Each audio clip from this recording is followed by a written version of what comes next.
Have you ever wondered what happens to your body if you stop eating for 3 days? A curious question indeed, and one that we're about to dive into. This isn't just a hypothetical scenario, it's a practice known as fasting, and it comes in various forms. From intermittent fasting, where you might skip a meal or two, to prolonged fasting, where food may be absent from your life for days or even weeks. But what happens when we cross the threshold of a day and extend it to 3? A whole 72 hours without so much as a morsel of food entering our system. It's a journey that takes us into the fascinating world of our body's resilience and adaptability. In this video, we'll explore the physiological changes, the ups and downs, the challenges and potential benefits. So, buckle up, prepare yourself for an interesting ride. Let's embark on this 72-hour journey of food abstinence and see what happens. The clock starts now. You've had your last meal and the countdown begins. Picture this. Your body is like a well-oiled machine, and food is its fuel. When you've finished your last meal and you stop refueling, your body doesn't just grind to a halt. Instead, it switches to using the reserves it's cleverly stored away. The first energy store to be tapped into is glycogen. Glycogen is a form of glucose that's stashed in your muscles and liver. It's a quick and easy source of energy, and your body can start breaking it down into glucose almost immediately. For the first few hours after your last meal, you may not even notice you're running on these reserves. But as time ticks on, the glycogen stores start to dwindle. You've entered the phase where your body realizes that no more food is coming in, and it needs to conserve what it has left. This is when you might start to feel the pangs of hunger. These sensations are your body's way of saying, "Hey, we need more fuel here." However, it's also important to remember that your body is a master of adaptation. It's survived millennia of evolution thanks to its ability to make do with what's available.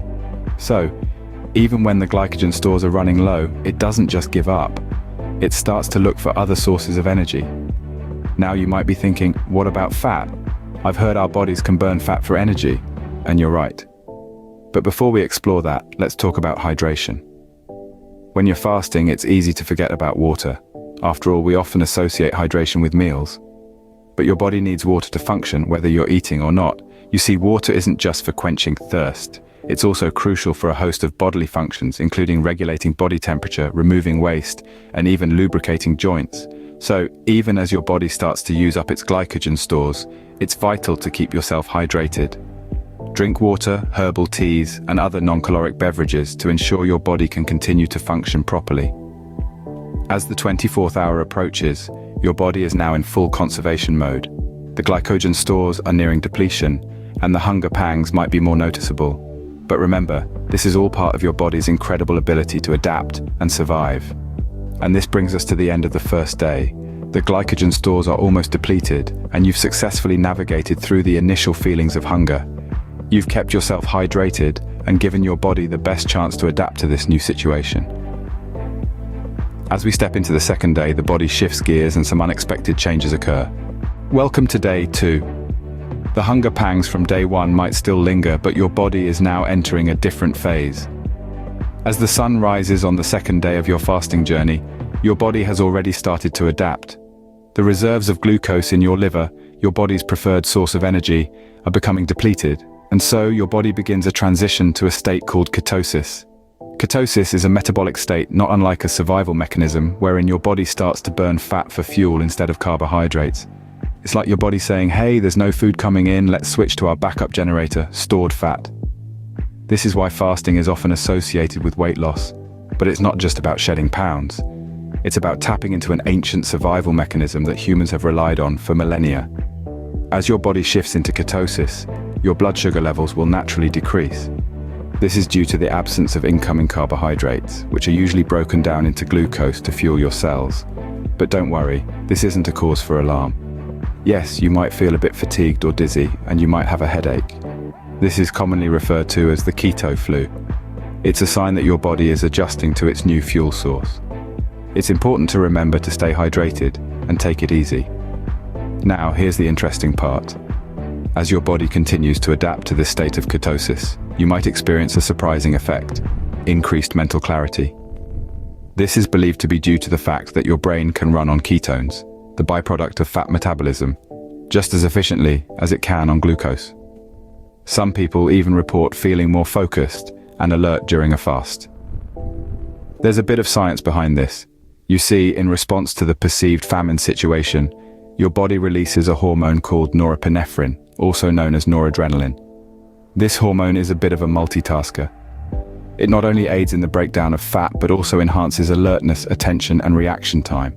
It's nature's way of saying, all right, food is scarce, we need to be alert and ready to hunt or gather. So despite the initial discomforts, day 2 of your fasting journey might not be as daunting as it seems. You're burning fat for fuel, you're potentially experiencing increased mental clarity, and you're tapping into an ancient survival mechanism that our ancestors relied on. It's a fascinating insight into how adaptable and resilient our bodies truly are. As we reach the end of day 2, your body is fully in survival mode, but what does day 3 have in store? What? Scene script. Day 3 has dawned. Your body has made it this far without food, but how is it coping? As the final day of your 3-day fast unfolds, your body has now entered a state of deep ketosis. This is a metabolic state where your body, finding no carbohydrates to burn for fuel, turns to your stored fat for energy. In essence, your body is now running on your fat reserves. Ketosis is not an immediate process.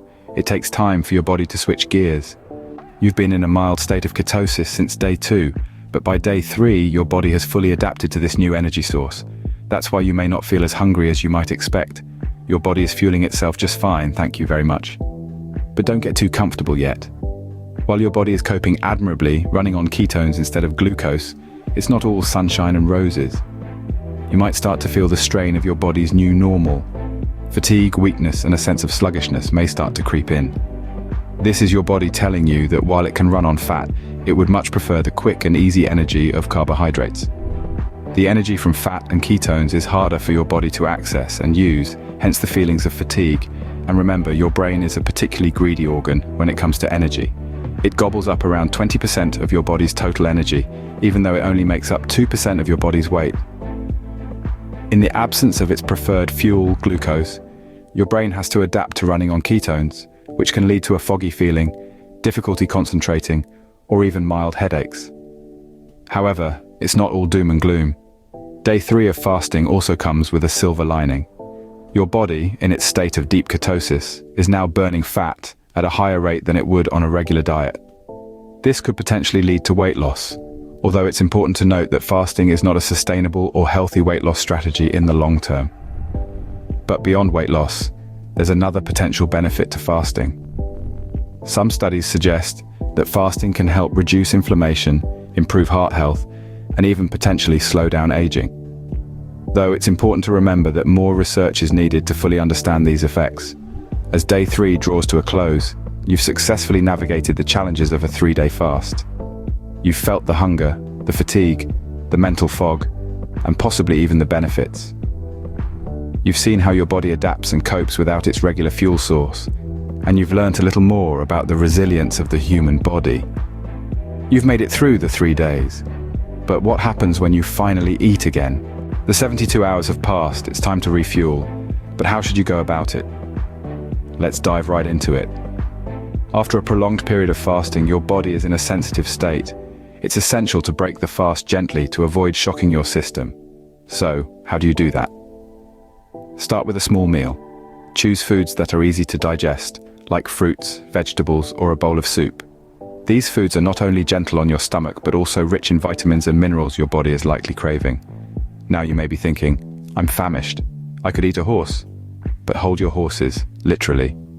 Consuming a large meal immediately after fasting can lead to refeeding syndrome, a dangerous condition caused by a sudden reintroduction of glucose or sugar into your body. It can lead to serious complications like heart failure and even death. So, remember, start small and increase your intake gradually. But what about the potential benefits of intermittent fasting? Well, it's not just a trendy diet fad. Research suggests that intermittent fasting can promote weight loss, improve metabolic health, and even extend lifespan. But it's not a one-size-fits-all solution. It's important to listen to your body and consult with a healthcare professional before starting any new diet regimen. Finally, always remember to hydrate. Water is key to helping your body recover and function optimally. Aim for at least 8 glasses a day, and don't forget to replenish your electrolytes, especially if you've been active during your fast. So, while it's been an interesting journey, it's clear that fasting isn't for everyone. It's a powerful tool, but like any tool, it must be used wisely and responsibly. Listen to your body, respect its signals, and always prioritize your health. Remember, it's not about deprivation, but about balance and moderation. So as you break your fast, think of it not as an end, but as a new beginning. A chance to tune into your body's needs and nurture it with mindful eating. So while it's been an interesting journey, it's clear that fasting isn't for everyone. So, what have we learned from this 3-day food-free journey? Well, let's start with the body's resilience. It's quite remarkable, isn't it? We've seen how, when pushed to its limits, the human body can adapt and survive. It's a testament to our biological flexibility that we can go 3 whole days without eating and still function. But let's not forget it's a survival mechanism, not necessarily a lifestyle choice. Next, we talked about mindful eating. The experience of fasting makes us appreciate the nourishment we receive when we do eat. It makes us more aware of what we put into our bodies and the impact it has on our well-being. It underscores the importance of a balanced diet, rich in nutrients and variety. But it's not all roses. Fasting has potential health benefits, yes, but it also carries risks. Let's revisit those. You might experience improved focus and weight loss, and it could even kickstart your body's repair processes. That's the upside. The downside? It can lead to nutrient deficiencies if done excessively, and could potentially trigger eating disorders. It's essential to approach fasting with a healthy mindset and realistic expectations. It's not a magic bullet for weight loss or health, but rather a tool that can be beneficial when used correctly and safely. And this brings us to the most important takeaway: the necessity of professional guidance. Fasting, like any other health practice, should not be undertaken lightly. It's crucial to consult with a healthcare professional before embarking on a fasting regime or any drastic dietary changes. They can provide insight into your unique health needs and guide you to make informed decisions. So, there you have it, folks. An intriguing look into what happens to your body when you abstain from food for 3 days. We've delved into the good, the bad, and the hungry, and hopefully shed some light on this fascinating subject.